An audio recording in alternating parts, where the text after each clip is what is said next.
Pronto, eu vou começar a projetar uma apresentação que eu preparei.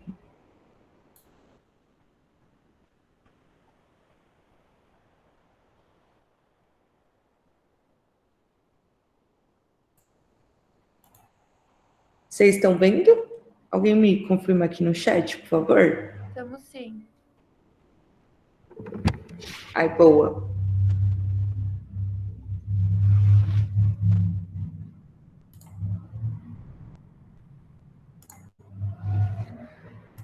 Vamos lá. Esse é o módulo de produção financeira. Eu sou a Fernanda Sampaio. Eu vou dar essa oficina para vocês hoje, nos próximos 3 encontros. Esse projeto, né, o Ela em Movimento, já existia, é uma iniciativa de Santos que pensa em introduzir mulheres para atuação na cultura, entretenimento, eventos. A gente foi contemplada por um PROAC 2020, e por isso tem sido possível fazer essas aulas. Vamos lá, nesse primeiro momento, eu queria que todo mundo falasse um pouquinho. Eu pensei em alguns tópicos para a gente ir se conhecendo. Nome da cidade, uma coisa engraçada sobre você, porque você se interessou pela oficina, e se você tem experiência na área, se você já fez alguma coisa. Eu vou perguntar essas coisas para vocês, para a gente se conhecer um pouquinho mais. Eu acho que esse ambiente virtual já é um pouco mais difícil, e também porque eu tenho um planejamento, assim, base do que eu vou trabalhar com vocês, mas eu acho que é legal para conseguir nivelar, entender quais coisas eu preciso trabalhar mais, quais menos, enfim. Inclusive, eu vou fazer aqui essa escuta, e depois eu quero que vocês fiquem muito à vontade. Eu vou abrir o grupo para comentar, pode ser agora, pode ser lá no WhatsApp, assuntos que vocês gostariam de saber, assuntos que vocês têm dificuldade, enfim. Vamos lá. Alguém quer começar? Ou eu vou ter que. Ai, tem mais uma pessoa entrando. Alguém quer começar ou vocês querem que eu vou chamando aqui pela lista? Eu posso começar, Fernanda. Boa, vou projetar de novo os dados. Tá bom. Bom dia, gente. Meu nome é Mariana, eu tenho 24 anos e eu sou da cidade de São Paulo. Eu sou do Jaraguá, aqui, né, periferia. E uma coisa engraçada sobre mim, eu consigo encostar minha língua no nariz. Eu me interessei pela oficina porque eu comecei a trabalhar um pouco com essa questão financeira. Eu sou voluntária no projeto que é o Cursinho Novo, e lá eu sou diretora do financeiro. A gente entrou, assim, a gente começou o projeto muito cru, né? Então, assim, eu me arrisquei bastante em entrar nessa área, mesmo sem ter muito conhecimento. E aí a minha experiência atual é essa. A gente ainda está tirando o CNPJ da ONG, então a gente ainda não tem a conta no banco com o CNPJ, eu acabo tendo que usar minha conta pessoal, mas essa experiência que eu tenho agora com financeiro, né, e com eventos no geral, eu trabalhei mais como staff, né, freelancer, do que na parte de operação. Já fiz um treinamento uma vez da Hopin para operação com cartão de crédito um projeto da Batico com a Absolute. E é isso.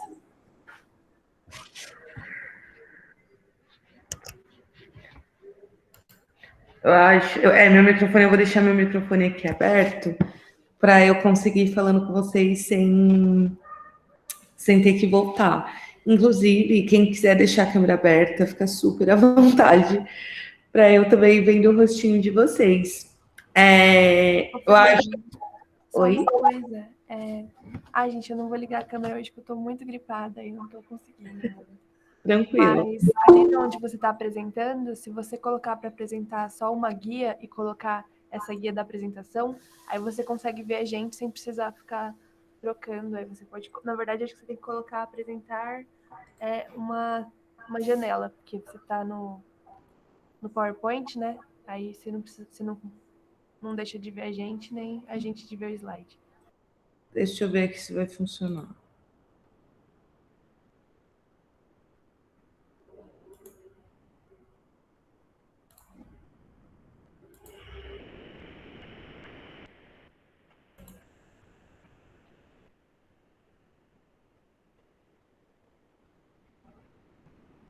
Ai, teria que ser apresentação online para isso funcionar, porque eu estou apresentando do PPT.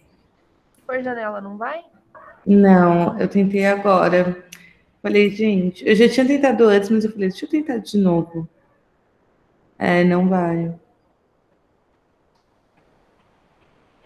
Mas enfim, vamos seguindo assim, tá tudo bem. A próxima, pode ser por ordem alfabética, gente, para eu não me perder na ordem das pessoas, quem foi, quem não foi. Ana, você quer iniciar para a gente, Ana Carolina? Aí pode ser, mas eu não sei uma coisa engraçada sobre mim, então vai ficar devendo, talvez. Meu nome é Ana, eu tenho 25 anos, eu moro em Budas Artes. E talvez uma coisa engraçada sobre mim é que eu faço bolas de chiclete muito grandes. Qualquer chiclete, eu gosto dessa habilidade que eu tenho, é engraçado. Qual que era a pergunta mesmo? Nome, idade, cidade. Uma coisa engraçada sobre você. Ah, tá. É porque agora não está apresentando. Apresentar tela inteira.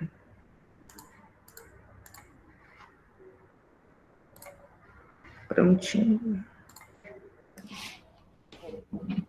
Aí, porque eu me interessei pela oficina? Porque agora eu estou participando de um coletivo, e nesse coletivo eu sou a produtora executiva, e é a primeira vez que eu estou trabalhando, mesmo sendo minha chefe, mesmo tendo que coordenar outras pessoas, e aí eu estava sentindo a necessidade de ter uma base maior para disputar com essas novas responsabilidades, né? E essa oficina caiu assim como maluco. E aí, a minha experiência na área que eu faço faculdade agora, estou no segundo semestre. Eu já trabalhei como estagiária de produtora executiva também, e lá eu trabalhava na parte da controladoria, então eu fazia a produção de conta, e também acompanhava o dia a dia da produção lá na produtora durante alguns projetos, durante um tempo. E agora com coletivo, né, que eu falei. E é isso.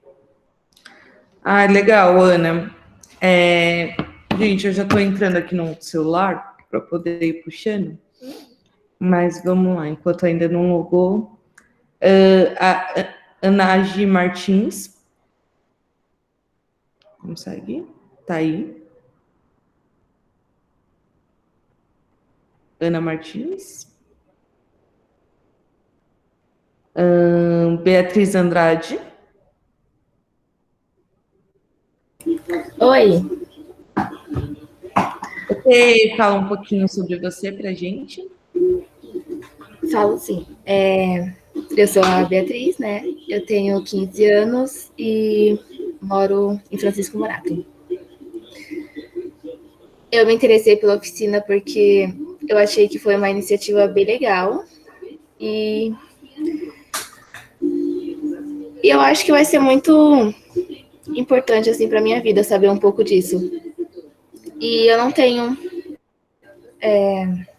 nenhum pouco de experiência nessa área. Eu me interesso, eu pesquiso sobre, mas eu nunca sei direito o que é.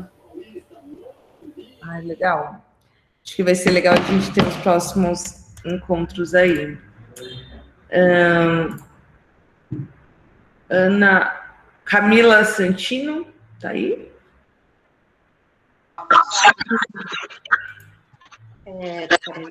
Deixa eu... Agora ele não volta mais. Enfim. Meu nome, na verdade, é Camila Santos Souza. O Santino é meu nome artístico. Eu tenho 38 e estou em Fortaleza, Ceará. Uma coisa engraçada sobre você. Eu tento ser organizada. Por que eu me interessei? Eu faço produção cultural e aí até junto à próxima pergunta. Na produção executiva eu lido muito com a área financeira, mas eu estou nesse curso exatamente para fazer melhor os processos, para entender melhor essas coisas enfim, né? Desenvolver melhor o trabalho, que às vezes eu me sinto meio perdida e esse curso servirá para isso, para eu não me sentir perdida. É isso. Legal. Vamos lá. A próxima, acho que é Camila, né? Camila tá aí?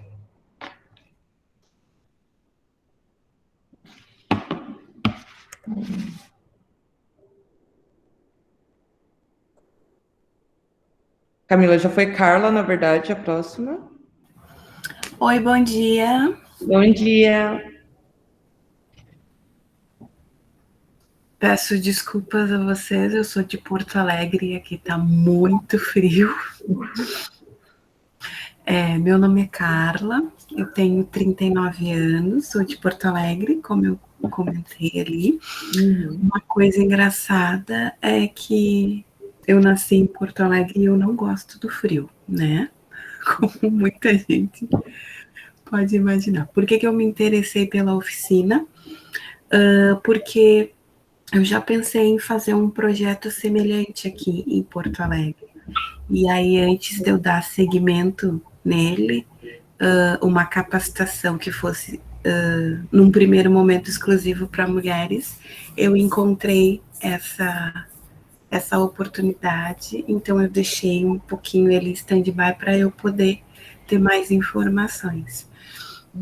E a minha experiência na área, eu sou relações públicas aqui e trabalho basicamente no terceiro setor, uma das minhas maiores paixões na cultura popular, principalmente carnaval, pontos de cultura e demais atividades. Faço parte de uma instituição aqui em Porto Alegre chamada Instituto Sociocultural Afrosul Odomodê, que trabalha com foco em música e dança de cultura negra, onde também eu faço parte do corpo de bailarinos. E estou curiosérrima e empolgada para a oficina. Obrigada. Imagina, a gente que agradece. A próxima, então, é a Gabriela Orlando. Olá, bom dia. Gente, eu não vou ligar a minha câmera porque a minha cara tá horrível e eu não quero mostrar, tá bom? Bom, meu nome é Gabriela, tenho 25 anos, eu moro em Santos, litoral.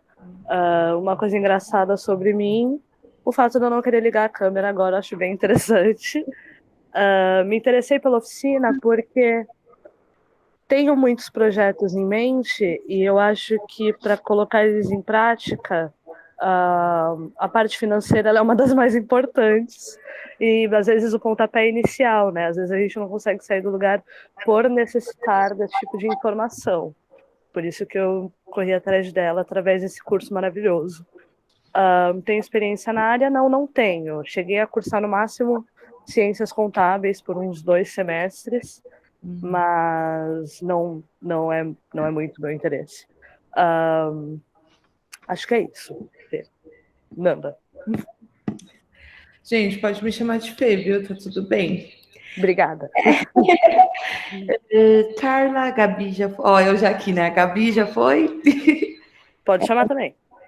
Gisele Nascimento, a próxima. Olá, bom dia, tudo bem? Só não vou ligar minha câmera agora porque meu telefone está carregando, mas já eu posso ligar, não tem problema. Meu nome é Gisele, eu tenho 37 anos, eu moro no Rio de Janeiro. Eu não sei uma coisa engraçada sobre mim. Foi uma ótima pergunta e eu vou pensar sobre isso. Eu sou gerente de projeto no coletivo aqui no Rio. A gente trabalha com cultura e economia criativa e envolvimento com esporte.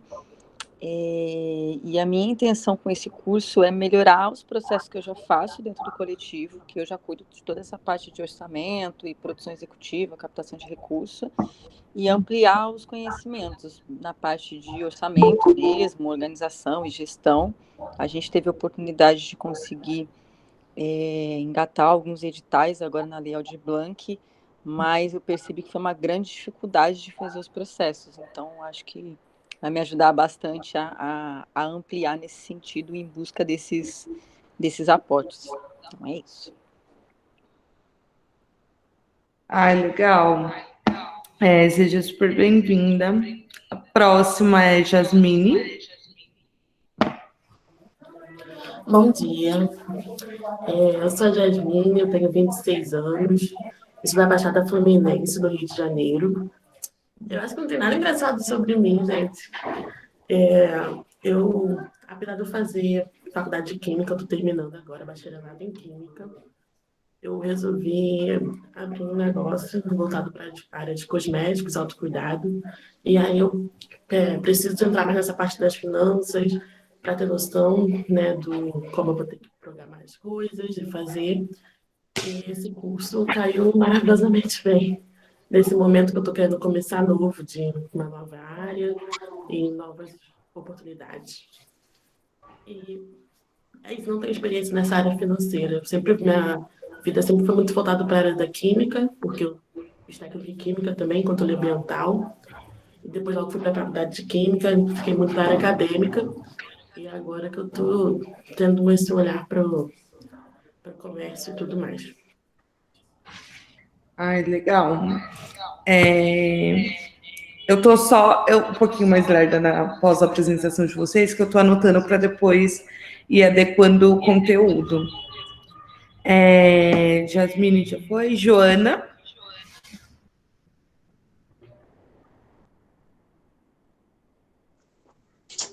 Oi, bom dia. Sou Joana, de Baitaba, Bahia, interior da Bahia. Tenho 25 anos, sou música, agora trabalho com rap, compositora. O mais engraçado é que eu penso em ganhar o mundo e nunca saí do interior da Bahia. Engravidei cedo, com 14 anos, e aí eu fico nessa luta aqui, trabalho com voz e violão. O meu interesse pelo assunto é que eu sou péssima em administrar o meu dinheiro. E hoje em dia, todo músico ele não tem mais um empresário específico, né? Eles são seus próprios empresários. E além de músico, ele ainda tem que gerenciar outras coisas, né? Questão de imagem, sua empresa e tal. E eu tenho um sonho em ser empresária também. Então, isso vai me ajudar muito. Tanto a sair do interior da Bahia para buscar novos rumos em outros lugares, capitais, enfim, outros países. E outras coisas. Mas de início é isso. Maravilha, Joana. A próxima é Letícia Dias. Acho que a pronúncia certamente não é essa. Sim. Bom dia. E é uma das poucas que falou certo. Então, eu sou a Dias, conhece como Dias. Eu tenho 21 anos, sou de Santos. Agora eu estou morando em São Vicente, na verdade. Uma coisa engraçada sobre mim é que, não sei, eu mexo a orelha. E eu me interesso na oficina porque eu trabalho com cultural, e eu me interesso muito. Vi, na verdade, que eu preciso aprimorar essa questão financeira dos projetos, que é uma necessidade, mas eu sou artista, né? Trabalho com performance, teatro e dança, e aí a mesma coisa que a Mana falou, né? O artista hoje em dia precisa tocar sua carreira como produtor, né? E como empresária, senão é muito difícil, né? Hoje em dia a gente conseguir uma pessoa que faça só esse trabalho, geralmente a pessoa está se autogestando, né? Também. E é isso, muito obrigada. Imagina, bora lá. A próxima próxima, Letícia Mello.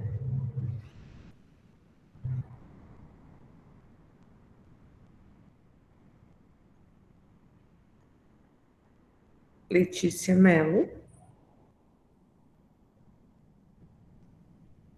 Luana Brito. Oi, gente. Já foi. Desculpa, bom dia. Bom dia.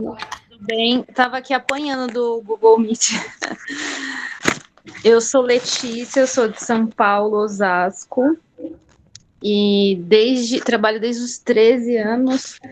E atualmente eu estou desempregada, mas auxilio algumas páginas, né, criando conteúdo.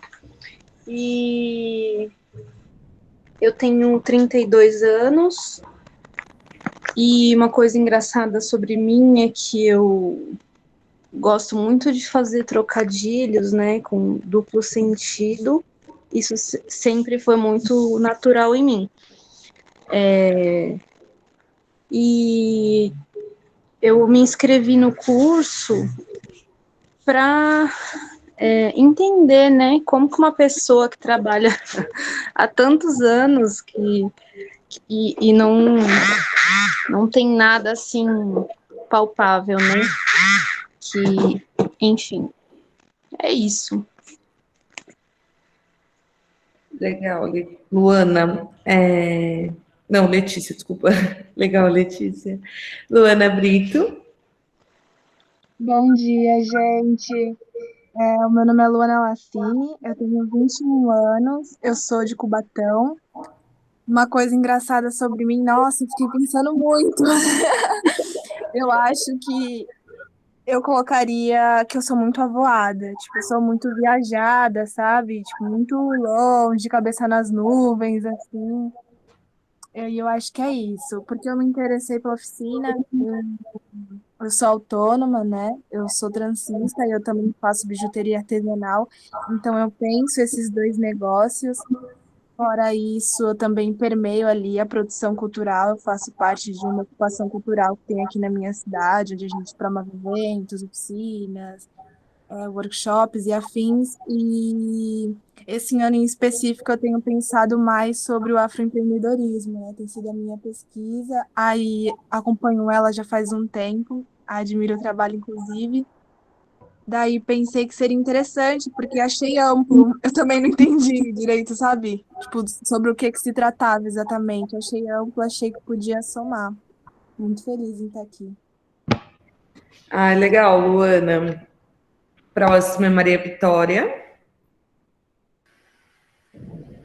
Olá, meninas, bom dia. Meu nome é Maria Vitória, tenho 39 anos, eu moro na cidade de Fernandópolis, no interior de São Paulo. Bom, eu tenho um sotaque estranho, falo enrolado mesmo, sou uruguaia, mas moro no Brasil. Tenho 3 filhos, sou mãe solo. Uma coisa engraçada sobre você, uma coisa sobre... Bom, é engraçado, eu acho, assim, eu sou artista também, eu sou palhaça, mas eu falo muito, muito, muito, muito, mas minha palhaça é muda. Então, eu acho que pode ser algo engraçado, irônico, pelo menos, no mínimo irônico. Porque você se interessa pela oficina? Justamente porque eu sou artista, sou malabarista e palhaça. Eu já participei de algumas editais, mas, na verdade, assim, é a parte que eu menos gosto. Não vou falar que odeio, porque odiar é forte, né? Mas, digamos que a parte de números e contábeis e orçamentos, a parte é a que menos eu gosto, e deve ser porque eu não conheço muito. Então, eu acho que procurar informação para, se vai odiar com vontade mesmo, com argumentos para defender a raiva pelos números.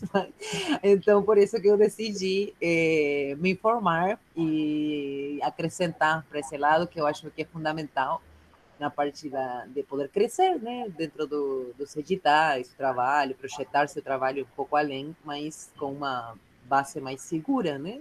Inclusive, minha experiência na área, olha, eu administro minha casa faz anos, de uma forma incrível, assim, sinceramente. Acho que o trabalho de administrar uma casa já é um trabalho administrativo grande e forte.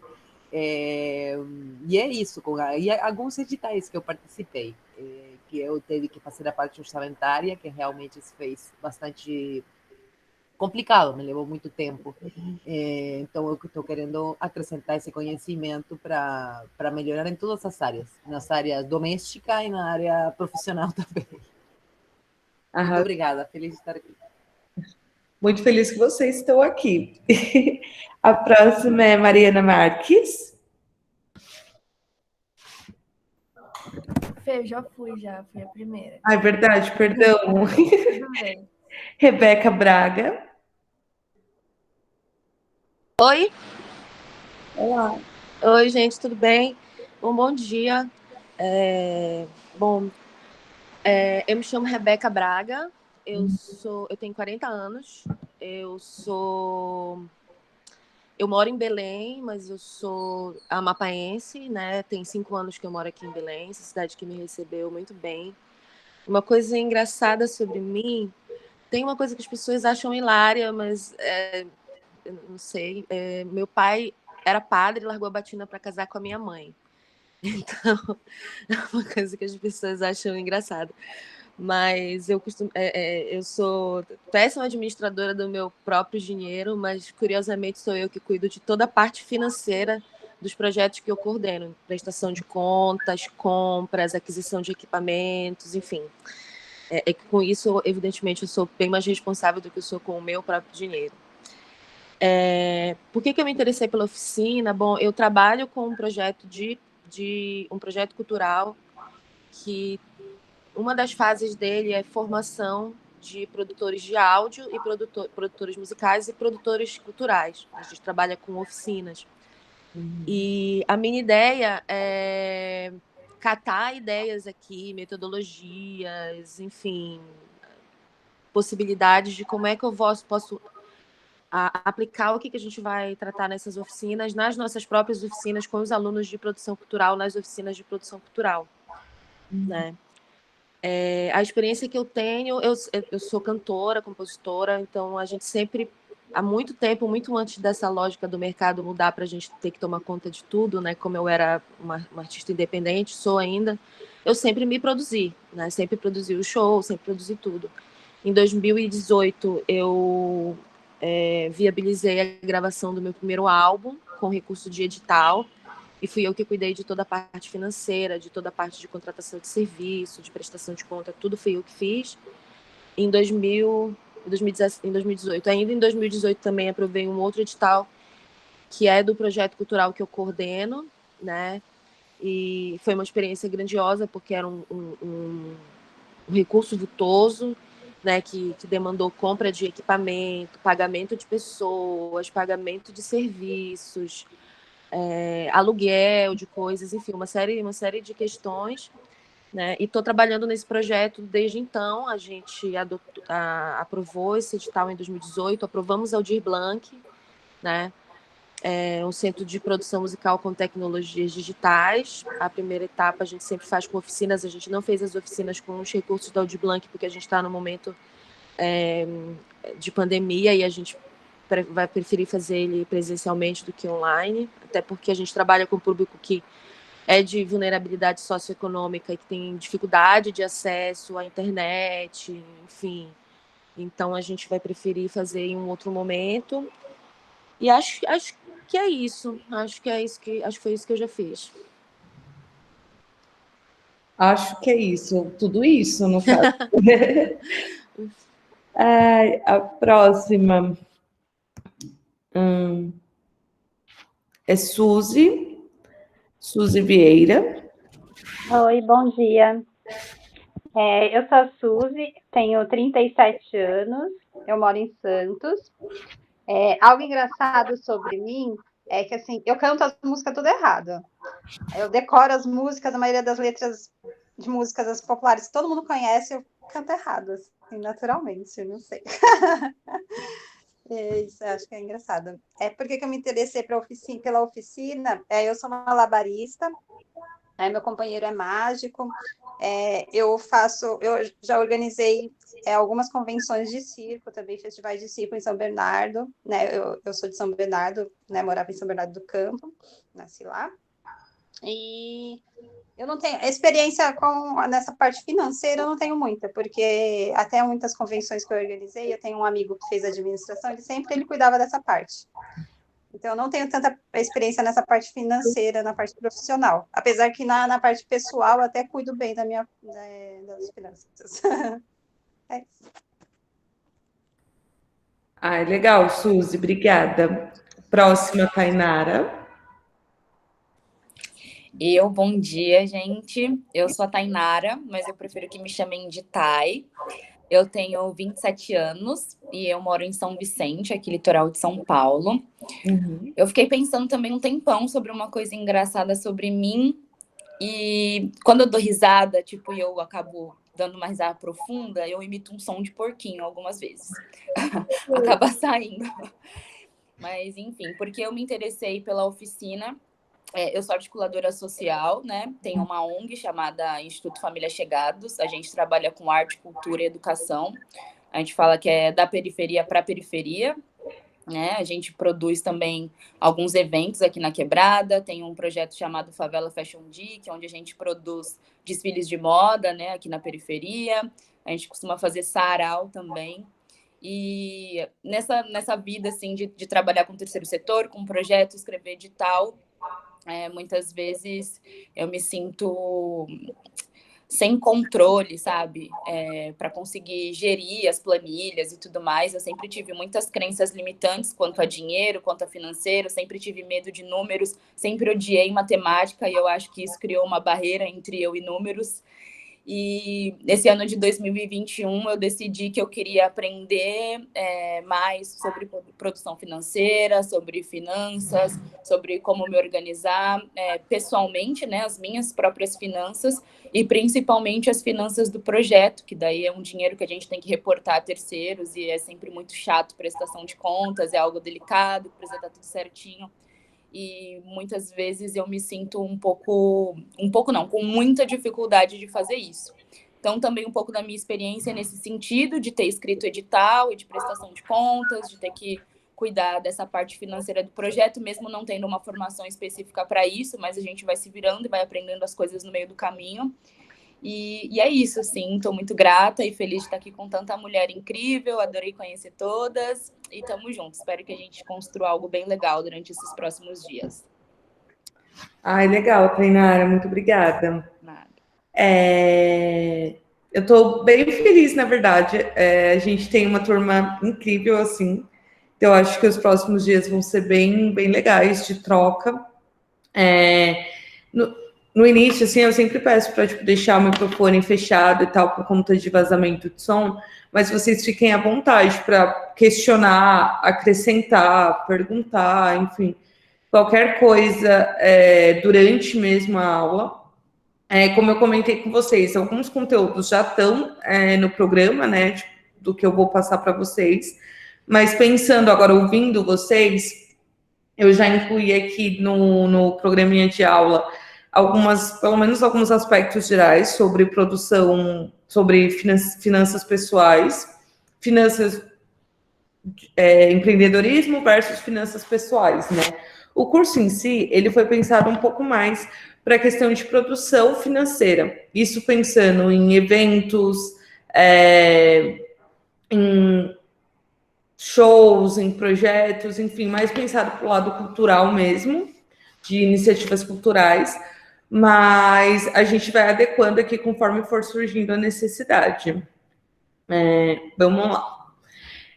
Alguns passos do que é a produção financeira. E aí, isso, óbvio, que alguns processos são obrigatórios dentro da produção financeira, você de alguma forma vai fazê-lo, mas é louco como a produção financeira, a metodologia, a estratégia que você usa sempre vai variar de acordo com o tamanho do projeto, de acordo com a verba que você tem, com relação à verba, do quanto você vai se dedicar àquele projeto. E por dedicação eu não falo sobre entrega, né, sem comprometimento. Eu digo por horas trabalhadas mesmo. que é uma coisa que que a maioria que, acredito como eu, pelo que vocês falaram, são autônomos, empreendedores, é um aspecto que a gente tem que ter sempre em mente, quantas horas a gente está trabalhando para um projeto, para que a gente não trabalhe de graça, em palavras mais chulas, assim. E as estratégias também sempre vão depender, se você está iniciando um projeto, e aí o projeto é seu, você tem autonomia, você tem a tomada de decisão, ou se o projeto você está prestando serviço, e aí você vai captar quais são as expectativas do seu contratante, versus o orçamento, versus a dinâmica, enfim. Tudo é muito variável. Então, eu pensei em passar alguns passos gerais de como o processo se dá, e acolhendo as dúvidas de vocês mais específicas e construindo isso junto nos próximos dias. Alguns passos da produção financeira. Chegou um job para mim, ou eu também estou desenvolvendo um projeto. Eu entendo que o primeiro passo é sempre assimilar o projeto. O que é, como é, qual o objetivo, de que forma se pretende fazer aquilo, em quanto tempo, enfim, todas essas questões, para realmente começar a formatar o projeto na sua cabeça. E aí, o projeto é isso que eu comentei com vocês. Por projeto, a gente entende uma festa do Ela, por exemplo, um sarau do Ela, em movimento, uma festa da Baticu, que é uma festa que eu faço, inclusive, a produção financeira. Eu quero lançar a minha festa no mundo. Como? Enfim, por projeto a gente consegue entender tudo isso. Qual é entender a extensão da demanda, que tem a ver com esse lance da carga horária que eu falei. É um projeto, por exemplo, agora na pandemia, a gente tem se reinventado muito com um projeto remoto, né? É um projeto remoto? É um projeto presencial? É um projeto híbrido, metade remoto, metade presencial? Qual o tempo? Para quantas pessoas eu quero atingir? Eu quero atingir só no virtual, só no presencial, eu quero atingir em ambos. Quando você entende a extensão da demanda, normalmente você já vai entender qual é a equipe envolvida, qual o número de pessoas dessa equipe, como serão essas pessoas, elas serão prestadoras de serviço. Eu vou contratar uma equipe fixa e freela para algumas demandas pontuais, como que isso vai ser? E aí, a partir disso, a gente já começa a definir as estratégias. Estratégia de contratação, em quanto tempo eu vou orçar, em quanto tempo isso realmente vai acontecer. A gente começa a definir a ordem lógica dos processos, que existe, né, uma ordem geral, mas qual é a ordem que você entende que se adequa ao seu negócio, ao seu projeto, ao job que chegou, enfim. Entendendo essas estratégias, a gente precisa começar a visualizar como serão as operações, porque acho que uma coisa que muita gente não fala, ou em alguns projetos não tem essa relação tão próxima, é o quanto a produtora financeira caminha muito, muito próximo da produção executiva, né? Em alguns casos, a produtora executiva faz a produção financeira, que é isso que eu comento, né? O quanto tudo é muito amplo e tudo é muito particular de cada contexto. Eu, por exemplo, comecei fazendo produção financeira, eu fazia só o financeiro, tipo, dos projetos que eu faço parte, e depois eu fui me afeiçoando, tipo, com produção executiva, e aí alguns projetos tudo vira uma coisa só, a produção executiva e a produção financeira, tudo sou eu que faço, mas na minha cabeça os processos de cada área estão um pouco mais claros, sabe? E é importante essa visualização, essa clareza durante o tocar do trabalho. Essa parte de visualizar operações tem muito a ver com visualizar as tarefas, quem é responsável por quê, em que momento, e também com a questão de já iniciar esses documentos, né? Que vem junto do registrar as operações. Você ter uma planilha de cronograma, porque o cronograma caminha muito junto com a planilha financeira. Por quê? Porque um projeto de 1 mês tem um custo. Um projeto de 2 meses tem outro custo. 3, 6 e assim por diante, né? quão mais longo ou quão mais curto é o projeto vai impactar diretamente no custo, na demanda financeira que você vai ter no decorrer dos processos. E aí o registro de operações tem a ver com isso também. Por a gente, hoje em dia, principalmente nesses projetos independentes, é muito difícil, assim, acho que poucos eu conheço que tenham uma equipe CLT, que tenham realmente uma estrutura sólida financeira. É tudo muito instável e sempre esse lance de ficar revendo estratégias e tentando fazer acontecer, né? Então, essa parte de visualizar e registrar tem não só a ver com desempenhar a sua função, mas com o sucesso do projeto, né? Essa parte de registrar as operações, a gente já vem para o balanço, pensando que o projeto aconteceu, a execução aconteceu. A execução eu deixei para comentar num segundo momento, porque eu quero dar alguns exemplos para vocês de projetos que não são presenciais, tipo, como a gente vai acompanhando essa demanda financeira, e projetos presenciais, por exemplo, uma edição de um show, por exemplo, um sarau onde eu vou ter venda de álcool, venda de alcoólicos, venda de alimentação, venda de, sei lá, uma das nossas meninas aqui fazem bijuterias artesanais, eu vou vender essas bijuterias no sarau. Então, isso eu quero esmiuçar mais adiante. Mas pensando na execução do projeto, acabou. A gente sempre faz um balanço para entender quais metas foram atingidas, tanto metas subjetivas, por assim dizer, ou metas pessoais, do tipo, eu quero que as pessoas estejam felizes no evento, isso é uma meta. Ou preciso lucrar pelo menos 10% do que foi investido, uma segunda meta. Tudo isso a gente vai entender no balanço. Como também quais processos poderiam ter sido tocados de uma outra maneira e que influenciaria no resultado final.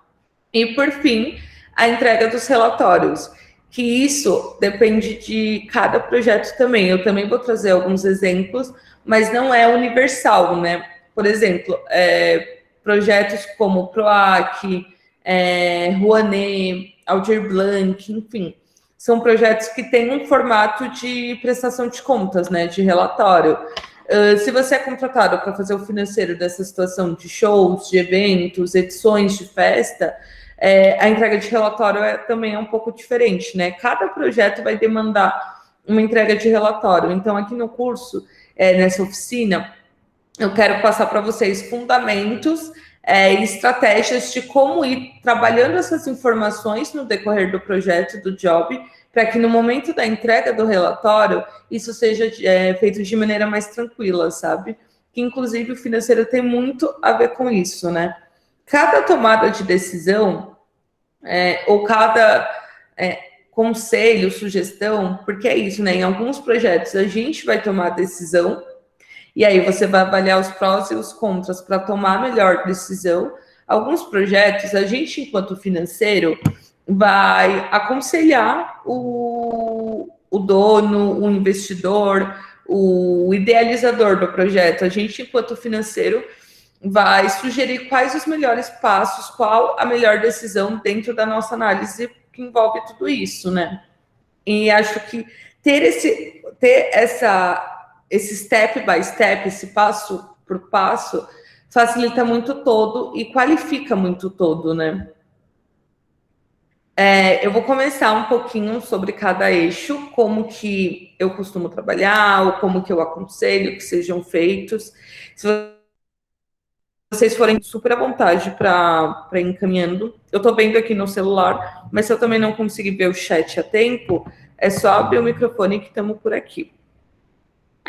Vamos lá. Enquanto produtoras financeiras, a primeira parte é entender o budget. Qual é o budget? Por budget, a gente chama de orçamento, né? Eu estou usando aqui algumas expressões do mercado. Eu, pessoalmente, não gosto tanto de algumas, mas eu quero dividir elas com vocês, porque muitas vezes vocês vão ouvir esses termos. Então, é importante que vocês saibam do que se trata. E sim, eu posso mandar, assim, um material depois no grupo lá. a gente consegue sim. O budget normalmente passa por entender qual o orçamento mínimo e máximo do cliente, qual que você pode investir. Quando a gente fala de empreendedorismo, que é um projeto nosso, entender o budget já é uma dificuldade, né? Eu vou traçar um pouco dos dois, vou sempre tentar fazer um paralelo de projetos que a gente está produzindo e enquanto empreendedores, que eu vi que é uma demanda aqui entre a gente, né? Várias mulheres aí são artistas, independentes, têm seus próprios projetos, então quero sempre ir equilibrando esses dois cenários. Por exemplo, vou começar com a questão do empreendedorismo. Quando eu vou investir num negócio meu, numa ideia minha, ou eu já tenho um negócio que está se estruturando e eu quero entender o quanto eu quero investir, isso já passa por um estudo mínimo, né? Normalmente, o empreendedorismo, assim, pelo menos novamente, não é universal, mas é uma visão que eu tenho, que passa pelo não endividamento. Se é um projeto seu, você precisa entender quanto você de fato tem para investir e o quanto esse dinheiro pode rodar antes de voltar para você. Por exemplo, eu vou investir R$1.000 em algo. Quanto tempo eu consigo sustentar esse investimento e em quanto tempo isso tem que retornar para mim? Entende? Então, se no mês que vem eu estou investindo R$1.000 esse mês, agora em maio, em junho eu vou precisar de R$200, eu sei que eu vou precisar, o ideal é que se invista 800 e não que você conte que esses R$200 vai ter o retorno imediato. Quando se trata de um cliente que está te contratando para fazer esse serviço de produção financeira, normalmente ele vai te apresentar um budget. O orçamento que eu tenho é esse, para essas e essas e essas funções. E aí a gente vai conseguir entender, analisar e entender se esse orçamento é possível ou se a gente vai ter que adequar as expectativas do cliente, né? Ele me dá um valor que não consigo fazer o que ele precisa. Então, a gente vai estudar para conseguir adequar naquele orçamento. Ou, em alguns momentos, o cliente me diz, eu gostaria de gastar R$1.000, mas se for necessário, eu consigo chegar a 1.500. E aí, esses valores são só exemplos, tá, gente? Então, o nosso papel passa por apresentar uma proposta ou alocar os recursos de forma que atendam os R$1.000 ou que atendam 1.500, para que ele consiga tomar essa decisão com base em dados mesmo, em questões reais de como vai ser o desdobramento do projeto a partir de cada decisão. Demanda. Normalmente, quando a gente vai entender a demanda, a gente precisa saber qual o projeto inicial que parte disso, de eu tenho esse orçamento, e qual o projeto que vai para o mundo. Por muitas vezes eu já tive clientes que queriam fazer. Eu trabalhei muito na cena independente de São Paulo, com festas independentes, né, de funk, pop, eletrônica, enfim. E por muitas vezes os clientes chegavam com um projeto inicial e por projeto, tipo, produção, luzes, cenografia, estrutura técnica, estrutura de recursos humanos, enfim, uma proposta linda e que você tem vontade de colocar aquilo no mundo, tipo, é perfeito. Mas muitas vezes eu tive que adequar. Então, o projeto inicial foi aquele e o projeto que foi para o mundo foi o melhor possível dentro daquele orçamento. Que aí volta novamente na questão do budget, que é muito, pelo menos num empreendimento inicial, é muito mais cauteloso e normalmente costuma funcionar melhor você adequar o projeto ao budget do que, enfim, pegar talvez um fornecedor que não tem um serviço tão bom, várias situações que podem variar aí para o resultado final. Na parte de operação, a gente pensa em como alocar esses recursos e como acompanhar esses recursos. Eu vou esmiuçar mais adiante a questão do orçamento. Mas, por exemplo, conforme você vai trabalhando na área, com mais tempo que você tenha na área, essa visão, essa análise inicial de orçamento versus projeto vai ficando mais afinada, né? Hoje em dia, eu trabalho com eventos basicamente, com produção cultural, na verdade, há uns 5 anos, mais ou menos. Pensando na minha idade, isso é bastante. Pensando em média de mercado, é uma experiência relevante, mas, óbvio, tem pessoas que trabalham há muito mais tempo que eu.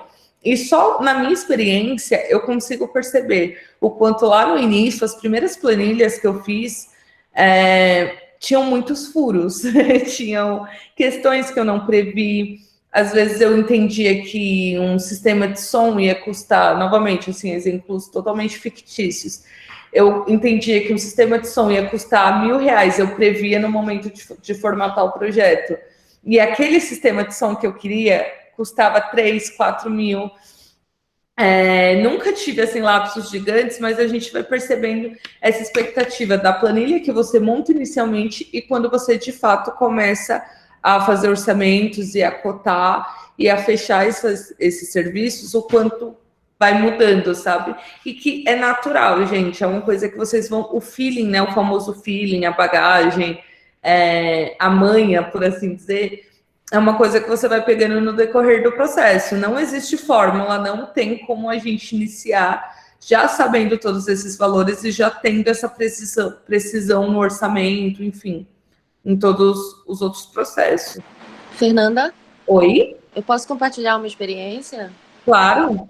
Então, no primeiro edital que a gente aprovou do projeto de cultura que a gente toca aqui, né, que eu toco aqui junto com algumas outras pessoas, eu previ o pagamento de tudo, né, o pagamento da compra do equipamento que a gente usaria, dos serviços, dos recursos, das bolsas dos alunos e tudo, e não previ o meu pagamento.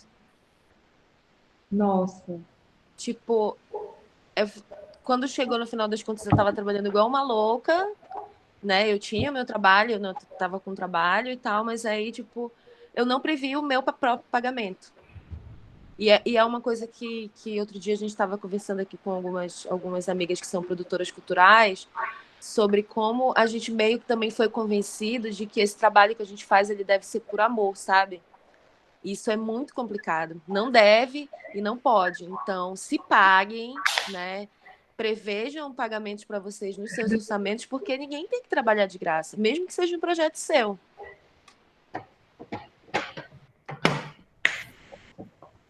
Eu posso comentar também a respeito. Claro, fica à vontade. Outro detalhe, quando a Rebeca falou a respeito de se esquecer de cobrar, a dificuldade que a gente tem de colocar valor no nosso trabalho, né? Muitas vezes fica se pensando, eu vou colocar um valor X, mas vão achar que é muito alto, ou vou colocar um valor Y, vou estar desvalorizando o que eu faço, né? É bem difícil a gente encontrar essa equação, né? E saber exatamente quanto o cobrar por cada trabalho nosso, né? E essa dificuldade que a gente tem. A gente sabe o valor, né, do nosso trabalho, porém o quanto cobrar a respeito disso é sempre tão difícil, né? O custo, né? A gente entende o valor porque a gente está ali dedicado e a gente estuda e a gente trabalha e veste a camisa das iniciativas, mas muitas vezes botar o custo, né? Tipo, colocar o custo é muito difícil. Eu fiquei pensando nessa situação de não botar o próprio salário e o próprio cachê, o próprio pagamento, enfim. A gente ouve hoje em dia, nossa, ela não lembrou, mas, gente, pior que eu conheço diversos colegas que já passaram coisas que vocês desacreditam, e não é por incompetência, sabe? Não tem a ver com incompetência. Tem a ver com essa lógica que a gente está inserida no mercado cultural, né? De muito trabalho, pouco prazo, pouco budget. Acho que se alguém aqui tiver trabalhado numa situação diferente, por favor, compartilhe comigo, porque acho que a maioria dos projetos que eu estive inserida são projetos que tinham muita coisa para fazer, que tinham características de impacto social voltados para a comunidade negra, para mulheres, para a comunidade LGBTQIA+, para pessoas em vulnerabilidade social. Enfim, tipo, são projetos que têm esse teor E por tudo isso, a gente fica com pouco orçamento e muita expectativa, sabe? Muito a fazer. Então, essas coisas realmente passam. Que, inclusive, nas próximas aulas, eu vou trazer aqui um checklist para vocês, que, óbvio, vocês vão precisar ir adequando, né? Porque algumas coisas são muito específicas de cada projeto.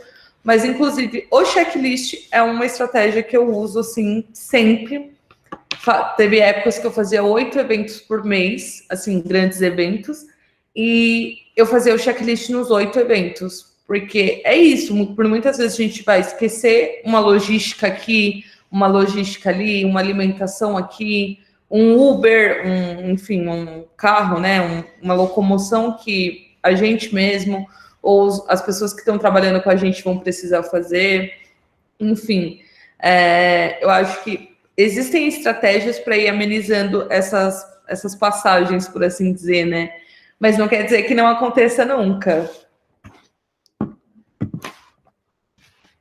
Inclusive, eu trouxe aqui um pouco em extensão de demanda, eu queria comentar um pouquinho com vocês das dinâmicas de trabalho que eu já estive inserida e de como costuma caminhar cada uma, para a gente entender também qual é o nosso trabalho dentro desses projetos quando nos contratarem como produtora financeira, porque justamente nessa pauta do que a gente está falando, de dificuldade de precificar o nosso valor, de dar um valor, de dar um custo, na verdade, né?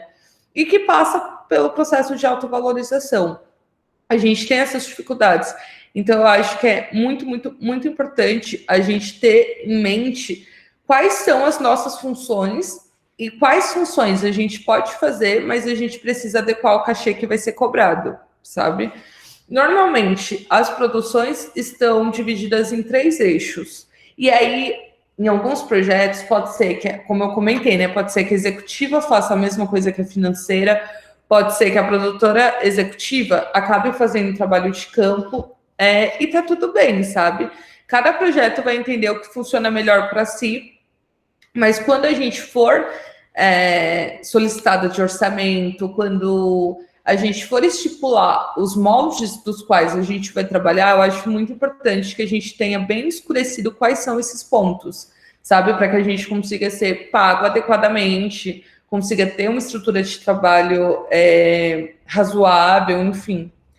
Normalmente, a produção executiva passa por todo o processo de planejamento, de estratégia, de execução, o pós. A produtora executiva normalmente está incumbida de todos os processos. Contratação de recursos humanos, contratação de fornecedores, técnicos, enfim, artísticos. A produção executiva faz muito também dessa parte de criação, dessa parte material, de conceber projetos junto do contratante ou de ser o idealizador, idealizadora. A produção executiva é muito ampla e passa por todos os processos. Tendo essa pessoa de produção executiva, muitas vezes ela não é especialista em nada, percebem? Tipo, sei lá, eu conheci produtoras executivas que eram incríveis em estrutura técnica, entendiam muito de equipamento de audiovisual, de câmera, de sonorização, de iluminação artística, enfim. Elas eram muito boas nessa parte, mas não tinham muitas aptidões financeiras. E tá tudo bem, porque elas estão contratando uma pessoa para isso, sabe? Elas vão só acompanhar o processo financeiro e ter essas reuniões, né? Esse trabalho unilateral. Eu conheci outras produtoras executivas que têm muita facilidade com produção financeira, mas justamente por ter uma carga horária muito abrangente, tipo, ter que estar presente em todos os processos, não consegue fazer essa grandeza do financeiro, né? Vocês vão acompanhar. Quem já tem experiência sabe, mesmo que faça de uma forma que não acredita que é ideal, sabe que são muitas etapas do financeiro para que o projeto tenha, né, essa base sólida financeira, essa prestação de contas, enfim.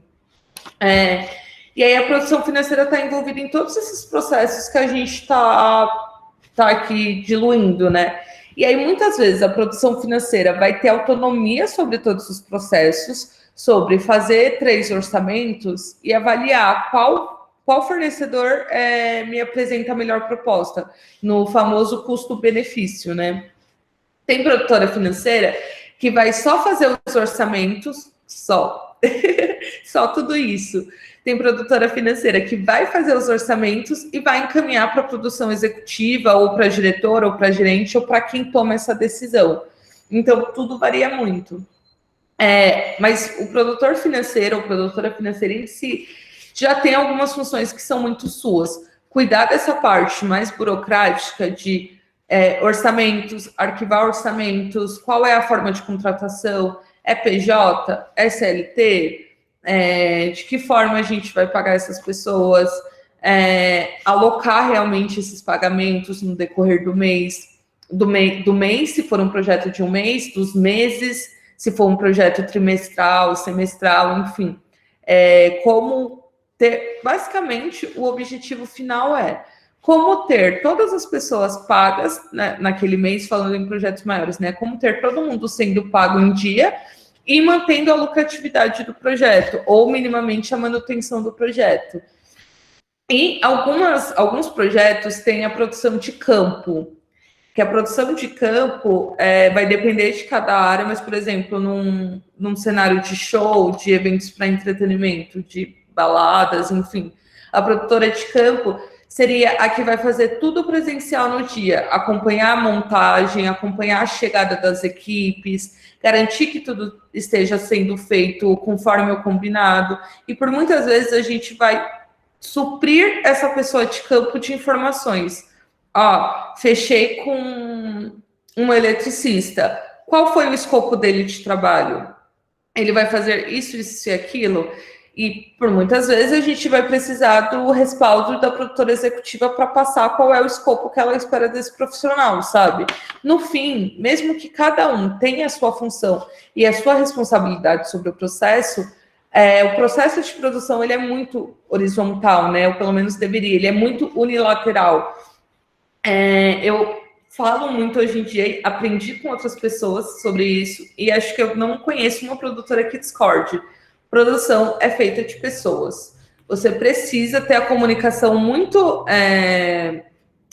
assertiva, e não é nem sobre qualidade de comunicação, mas você precisa ter essa disposição para se comunicar com outras áreas, porque nenhum campo de produção atua sozinho, muito menos o financeiro, que vai receber informações para pagar pessoas. Tipo, a gente mexe diretamente com os recursos do nosso cliente ou com os nossos próprios recursos.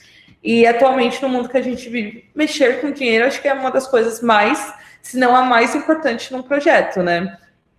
E aí, entendendo essas demandas de quem faz o que na executiva, de quem faz o que na financeira e de quem faz o que em campo, ou quais são as áreas que vão ser mistas, a gente começa a agir.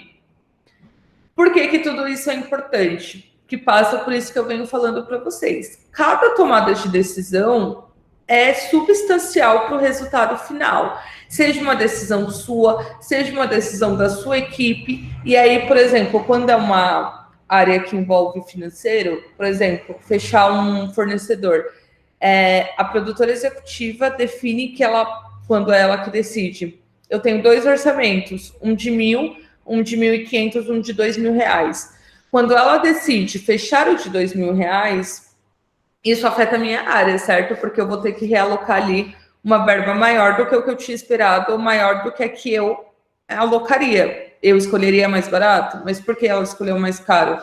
Provavelmente é porque esse fornecedor oferece um serviço mais qualitativo ou tem um escopo de trabalho mais abrangente do que o do primeiro profissional. E tudo isso influencia diretamente no resultado final. Porque pode ser que vale a pena esse investimento, como pode ser que no dia eu tenha um problema com o fornecedor e tenha que contratar um segundo fornecedor. Eu tenha que entender quais são os aspectos jurídicos de um contrato para cobrar esse fornecedor. Então, enfim, acho que cada passo desse processo todo é extremamente fundamental e é extremamente importante que a gente tenha em mente o porquê dele estar ali. E aí, para ir formulando esses processos, para ir tomando essas decisões, eu acho que é bem importante a gente ter em mente qual é o objetivo. Existem organizações, projetos, pessoas que trabalham com filantropia, ou seja, é mesmo esse lance de se doar, filantropia / ONG, né? Que ONG eu vou chegar nos sem fins lucrativos, mas a filantropia por si só é um processo mais complexo de administrar os recursos, porque não tem lucro envolvido. Se faz pelo motivo de se fazer, por assim dizer, sabe? E quando a gente passa para sem fins lucrativos, uma ONG, por exemplo, que ela precisa ter recursos porque ela tem uma equipe envolvida. Eu preciso me pagar o próprio financeiro, eu preciso pagar a equipe que eu estou contratando, eu preciso garantir que eu tenho uma verba mínima para entrar no mês seguinte e, sei lá, se é uma verba que está alocada por mês, se eu recebi um grande montante, eu aloquei por todos os meses, eu não posso sair ali do planejamento, porque senão isso interfere no mês seguinte. Ou se a ONG vai se mantendo, né, vai procurando formas de se manter, eu preciso ter um planejamento mínimo para que consiga sobreviver no próximo mês até conseguir um novo valor, né? Então, são essas duas formas de trabalhar, quando envolvendo filantropia e sem fins lucrativos, ou quando a gente tem a perspectiva do negócio. Porque aí que muda. A perspectiva de negócio, de ter o lucro em si, eu tenho custos fixos que eu preciso pagar todos os meses, a equipe envolvida, ter uma verba para tipo, logística, ter uma verba para questões extras, enfim. E, para além de tudo isso, eu preciso ter lucro. Eu preciso que o negócio se pague e gere uma receita extra. E acho que esse acaba sendo o grande desafio. Não que trabalhar com filantropia e sem fins lucrativos sejam fáceis. Até porque a gente sabe que os recursos aí não pingam do nada, né? Tipo, a gente muitas vezes vai precisar fazer estratégias para captação de verba, enfim. Mas quando a gente fala de negócio, que é o que eu quero trazer um pouquinho mais para vocês, até por ter muitas empreendedoras, quando a gente fala sobre negócio, o grande desafio está em cumprir todos os meus compromissos financeiros e gerar essa receita extra. E, para além de gerar essa receita extra, o que se fazer com essa receita extra? Se eu vou investir em mais recursos, quais recursos? Vou pagar as pessoas melhor? Vou, oferecer um melhor salário para as pessoas que estão comigo? Vai ser lucro mesmo? O contratante teve esse faturamento nesse negócio? Como agir com essa grana? Enfim, a gente vai desdobrando aí nos próximos dias. Alguém, por enquanto, está tranquilo? Vocês têm alguma dúvida? Não, tá tudo bem. Queria só comentar que nas minhas experiências, né, eu acabei acumulando toda a parte de produção executiva, financeira e campo, né? E assim, é bem difícil, mas uma coisa que eu percebi para quem trabalha com produtores financeiros e que cuidam exclusivamente dessa parte, é muito importante, uma comunicação muito afinada entre as pessoas todas envolvidas, assim, porque eu já vi dar bastante problema. Porque, às vezes, o produtor executivo espera um determinado serviço que custe um determinado valor, alguma coisa do tipo, e aí não está bem afinado na comunicação com o financeiro, aí acho que acaba dando problema.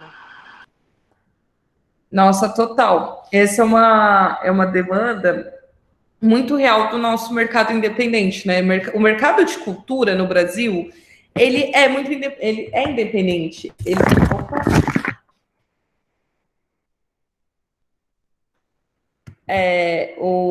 A gente foram probleminhas técnicos aqui.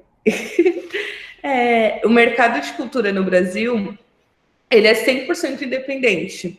Ou a gente fica aí buscando essas formas de se manter, buscando aporte de marcas, buscando aporte do próprio governo, né?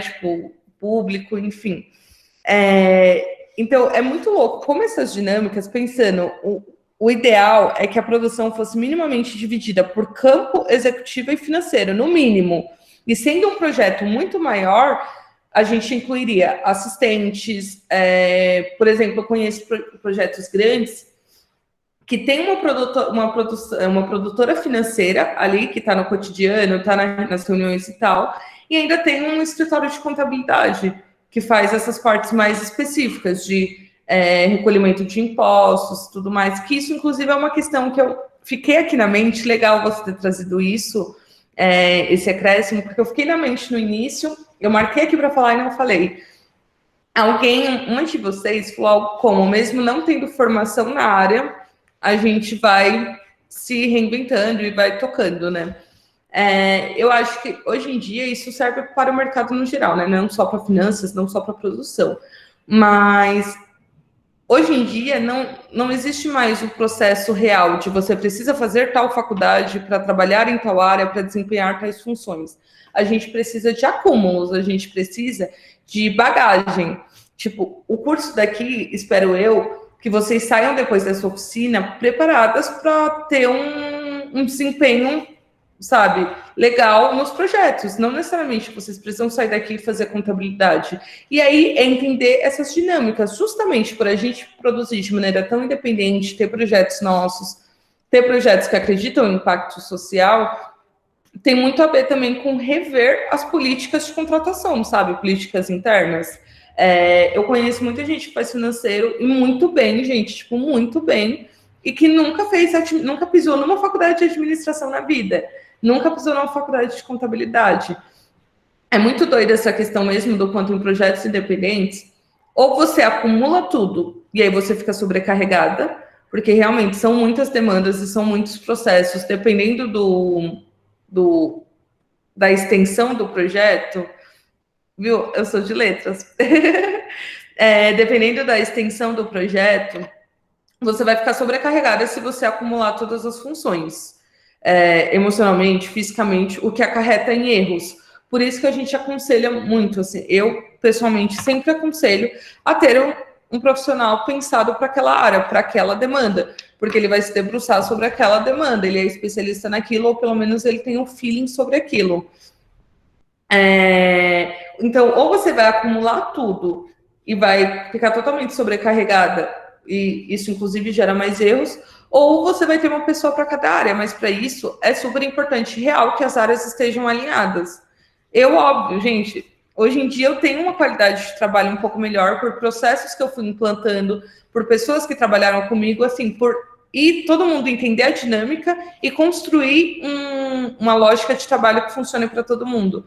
Mas eu já tive de chegar no dia do pagamento, ou pelo menos no dia que eu venho dando ok, se tá tudo certo, se deixou de pagar alguém, a produtora executiva falar, eu contratei, tipo, sei lá, som, ou o som teve que trazer um grave a mais, uma caixa a mais, e o valor ficou tanto. E eu não estava esperando por aquele valor, eu não estava esperando que eu deveria pagar aquilo naquele dia. E aí o financeiro que fique no malabarismo, né? Para fazer as pessoas serem pagas, para negociar, enfim. Uma coisa que tipo, eu acho que é autoexplicativo, mas que a gente só sabe o quão desgastante é quando a gente tem essa situação, é inadimplência. Cara, evitem inadimplência a todo custo. Porque se você tem uma equipe que está trabalhando com você e não está paga ou foi paga, tipo, atrasada, primeiro que tem a ver com uma questão de compromisso, né, comprometimento, porque da mesma forma que a gente tem a expectativa sobre aquela grana, sobre aquele cachê, as pessoas que estão trabalhando com a gente também fazem planos a partir da contratação, né, a partir do valor estipulado. A partir do momento que gera essa inadimplência, a qualidade do trabalho é outro, você perde poder de barganha, porque se você tem um budget a menos e você falaria para a pessoa, olha, você quer 1.200, eu só tenho 1.000, mas consigo te pagar antecipado, por exemplo, ou enfim, nesse a gente fecha 1.000, num segundo a gente vai para um cachê um pouco mais adequado. A partir do momento que você tem inadimplência, você perde esse poder de negociação, porque eu, por exemplo, eu já tive também projetos que me pagaram atrasado. Cara, eu cobrava o meu cachê, eu não diminuía 1 centavo. E muitas vezes eu queria, sei lá, 50-50, que na verdade é o mundo ideal, você receber 50% antes e 50% depois. Por quê? Porque eu não sentia confiança, não me inspirava a confiança que aquelas pessoas iam me pagar no valor, no dia correto. E a gente tem aluguel, a gente tem mil contas para pagar. Então, real, ou se for um projeto um pouco maior, sempre busquem essa divisão, no mínimo, entre executivo e financeiro, no mínimo. E tendo essa divisão, prezem muito por essa questão dessa comunicação unilateral. E é aquilo também, né? A gente, óbvio, são dinâmicas de trabalho, mas independente de quem é subordinado a quem, as áreas são concomitantes, as áreas se complementam. Então, não tem ninguém. O ideal é que ninguém atravesse ninguém, sabe? A gente precisa ter tudo ali muito, muito alinhado de que as áreas são complementares. Eu vi uma mensagem aqui no chat.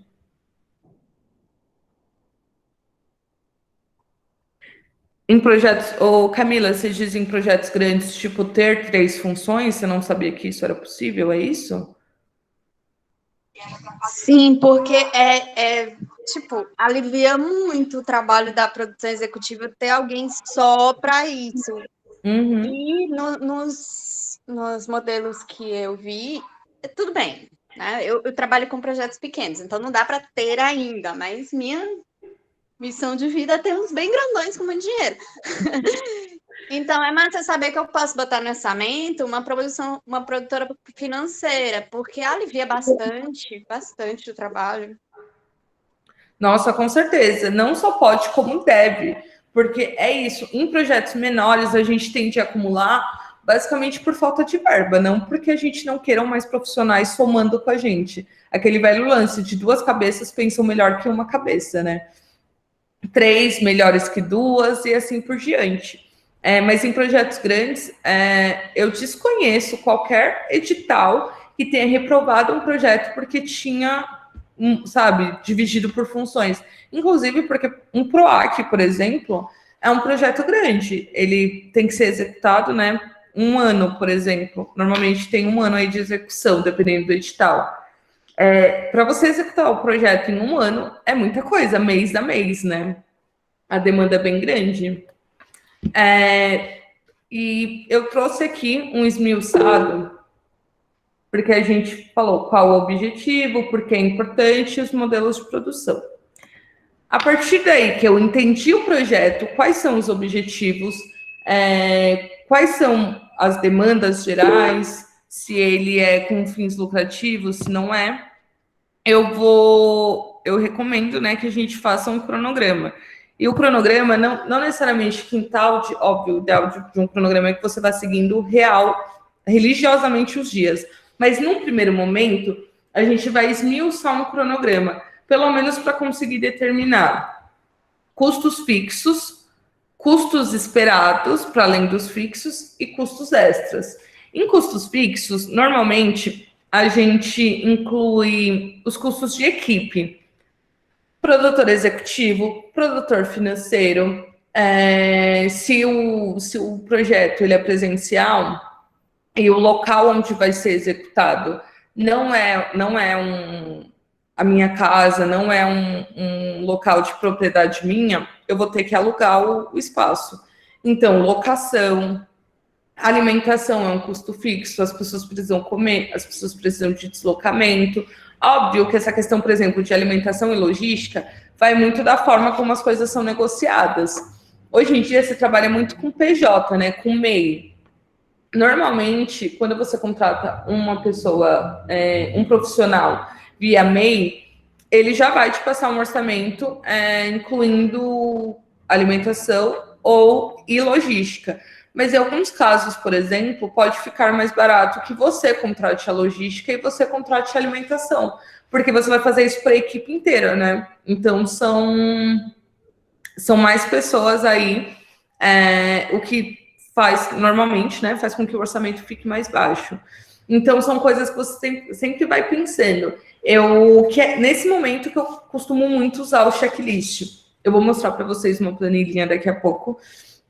Mas para pensar esses custos fixos, eu acho que isso é um exercício que eu gosto, inclusive, de fazer junto com a produção executiva. Por exemplo, em alguns projetos, essa planilha já vem da produção executiva pronto.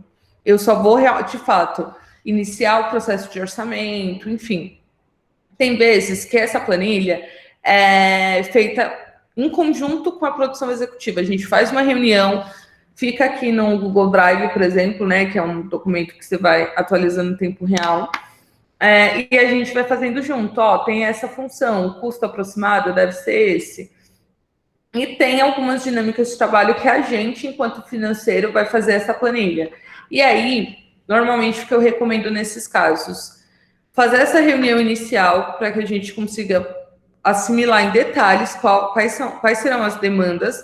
Eu faço a planilha e aí eu passo para aprovação do executivo, para que eles me avisem se eu não deixei de incluir nenhum custo, nenhuma demanda, nenhum recurso ali.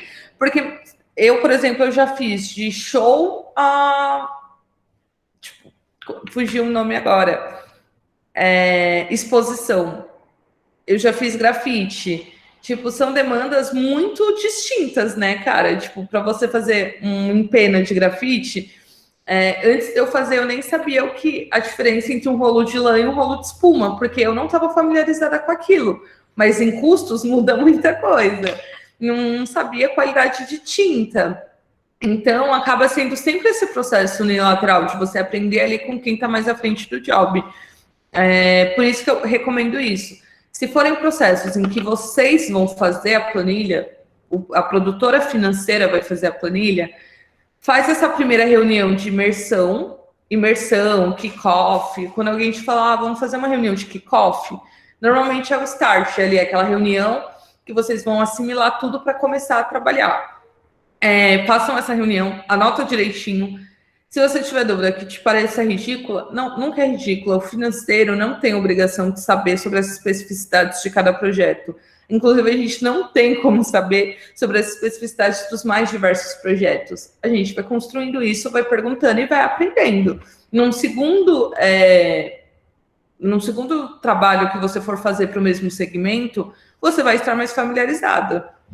Então, é isso. Aí fiz a reunião de imersão, fui atrás de custos. Em algumas dinâmicas vão te pedir um custo estimado, em outras já vão te pedir com os orçamentos de cada área. No mínimo 3 orçamentos de cada área. Eu gosto de trabalhar com no mínimo 3, porque aí a gente consegue comparar bem a questão de escopo de trabalho versus o valor que foi cobrado por aquele profissional. E aí eu mando para o executivo revisar e me apontar se faltou alguma demanda e tal. É super responsabilidade do executivo. É o que eu falei, ele não precisa ser especialista em tudo, mas ele tem que ter essa visão macro, sabe, sobre tudo que está acontecendo. Então ele precisa saber te apontar se está faltando ali alguma demanda ou não. Esses são os custos fixos. E aí a gente vai estimar, se é um cliente que me contratou com orçamento, eu vou somar todos os custos e vou falar, deu certo. Se é um projeto, ou não deu certo também, vamos precisar adequar. Se é um projeto meu, eu ter esses custos fixos são importantíssimos para conseguir entender se o budget está adequado ou não está adequado. Aí tá, custos esperados. São custos que não necessariamente ficam ali no meio termo. Alguns custos são esperados sim, por exemplo, eu estou fazendo essas oficinas, considerando que essas oficinas do Ela fossem presenciais. São vários módulos, né? Aqui a gente tem financeiro, mas está rolando um módulo de audiovisual, um módulo de produção de eventos, um de teatro, enfim. Se é uma oficina por mês, por exemplo, não é o caso, mas dando um exemplo de um módulo por mês, na oficina de financeiro, eu vou precisar de um notebook para projetar minha apresentação e de, se fosse presencial, do espaço, notebook e projetor. A oficina de audiovisual, por exemplo, se ela for mais prática, eu vou precisar de equipamento, certo? Sei lá, uma câmera, Chrome para fazer o cenário, tripé, enfim. Eu tenho aí algumas demandas que são esperadas. Não são custos fixos, mas em algum momento eu vou precisar deles. Por exemplo, aqui com a nossa oficina remoto, eu preciso do custo da plataforma, né? Para fazer as videochamadas, para gravar o conteúdo. Esses são custos esperados, mas que não necessariamente são fixos. Eles vão vir em um mês, no outro mês, ou talvez 2, 3 meses. E aí a gente precisa ir mapeando isso no momento de fazer a planilha, para que quando essa demanda se torne necessária, essa compra, essa contratação, eu tenha verba reservada para isso. E o ideal em projetos nem sempre acontece, gente. Muitas vezes não acontece, mas o ideal é que eu tenha uma verba para custos extras. Não sei lá, a gente paga o transporte dos nossos profissionais. Teve uma enchente. Cara, o custo do Uber é absurdo, vai lá em cima, né? E no dinâmico. E se eu tive uma enchente, eu não tenho como pedir que o profissional vá de ônibus ou de transporte público. Eu vou ter que arcar com aquele custo. Ou talvez eu vou ter que teve uma enchente, eu vou ter que suspender aquele dia de trabalho. Só que eu já paguei a diária do estúdio, da minha locação. Então, o ideal é num projeto a gente sempre ter custos extras, porque, principalmente com produção, o que a gente mais lida é com imprevisto. E os imprevistos, eles aparecem de todas as formas possíveis. Se tratando de imprevisto, se trata de pouco tempo para resolução. Se tratando de pouco tempo para resolução, o custo vai lá para cima. Tudo é muito caro de última hora. Que, inclusive, por isso a necessidade desse planejamento, né? De você ter tudo alinhado. Se eu fecho um profissional com um mês de antecedência, ele me cobra um valor. Se eu fecho ele de hoje para amanhã, devidamente, ele vai me cobrar um valor mais caro, porque ele não estava esperando aquilo, enfim. Fernanda, posso fazer uma pergunta? Claro. Num projeto como no Vai ou no PROAC, como eu coloco esses custos extras, então? Eu servi em dois projetos, e aí a gente está colocando essa custo extra como trabalho de produção, sabe? Mas eu coloco numa coisa específica, eu posso manter na minha produção, eles não aceitam? Tem essa dúvida. Então, isso vai de edital para edital. Tem edital que você vai conseguir colocar logística, por exemplo. Você vai prever, que também tudo depende de qual o seu projeto, né? O que você quer fazer. Por exemplo, nessa edição remota que a gente está fazendo aqui pelo Ela, é muito improvável, as chances de imprevisto são menores. No máximo, sei lá, a internet caiu. Hoje a gente teve um problema com o link. Isso não me acarretou custo. No máximo, eu tive que contar com a compreensão de vocês. Num projeto presencial, as demandas podem ser outras. Então, você, sei lá, se você entende que você provavelmente vai precisar de um custo extra para logística, tipo deslocamento das pessoas que estão sendo contratadas, você pode colocar como logística, e aí, se for necessário realocar essa verba, não tive problema com logística, mas o meu audiovisual custou mais do que eu estava esperando. No relatório, você consegue justificar isso para edital, para Vai, para PROAC, enfim. Óbvio que o ideal é que você tenha menos justificativas possíveis, né? O ideal é sempre que, se na planilha está 3 mil, você tenha a nota do prestador de serviço 3 mil, o comprovante de transferência 3 mil e tudo bata, né? Mas nem sempre acontece dessa forma, então é super possível justificar. Beleza. Obrigada. Imagina. Inclusive, esse é um exercício também, né, em trabalhar com edital, e não só edital público, edital mesmo de iniciativa privada. Como você alocar esses recursos extras? Você não pode superfaturar o projeto, senão ele fica super caro, botar gordurinha em tudo, mas o ideal é sempre pensar num plano B e ir alocando essas questões, sabe, no decorrer do projeto, porque são coisas que super podem acontecer.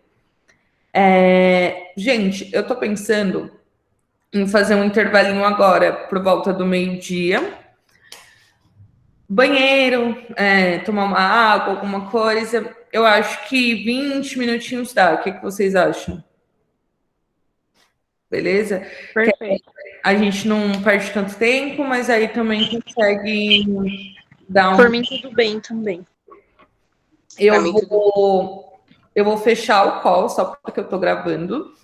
Daí, quando a gente voltar, a gente entra no mesmo link. Tá bem?